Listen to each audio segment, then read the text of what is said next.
my message is that we'll be watching you.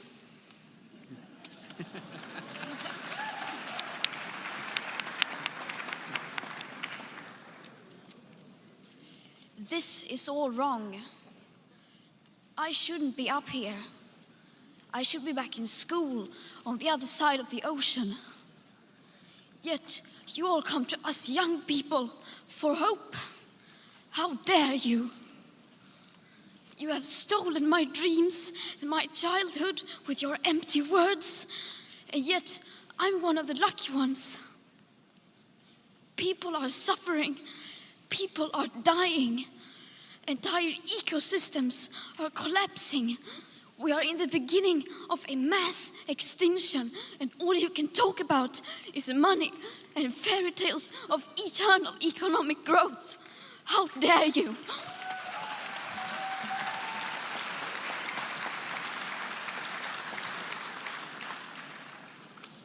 For more than 30 years, the science has been crystal clear.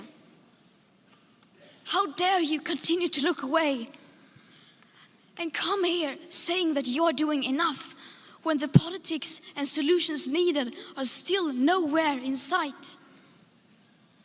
You say you hear us and that you understand the urgency.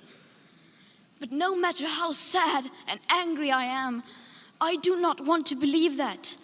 Because if you really understood the situation and still kept on failing to act, then you would be evil, and that I refuse to believe.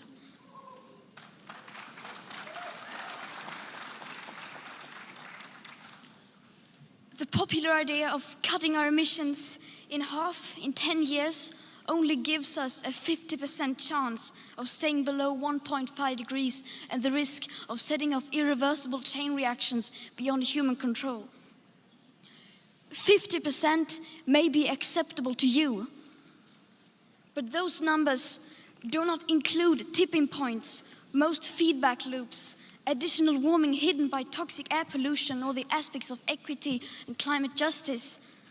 They also rely on my generation sucking hundreds of billions of tons of your CO2 out of the air with technologies that barely exist.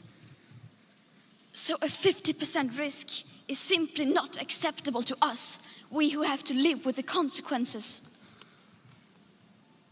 To have a 67% chance of staying below a 1.5 degrees of global temperature rise, the best odds given by the IPCC, the world had 420 gigatons of CO2 left to emit back on January 1st, 2018.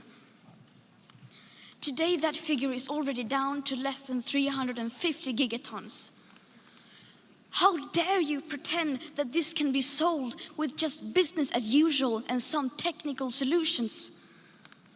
With today's emissions levels, that remaining CO2 budget will be entirely gone within less than 8.5 years.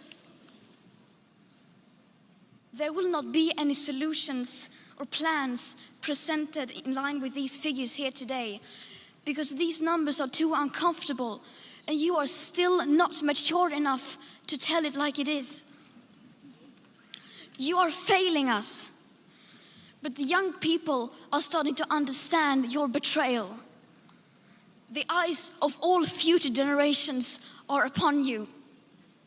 And if you choose to fail us, I say we will never forgive you.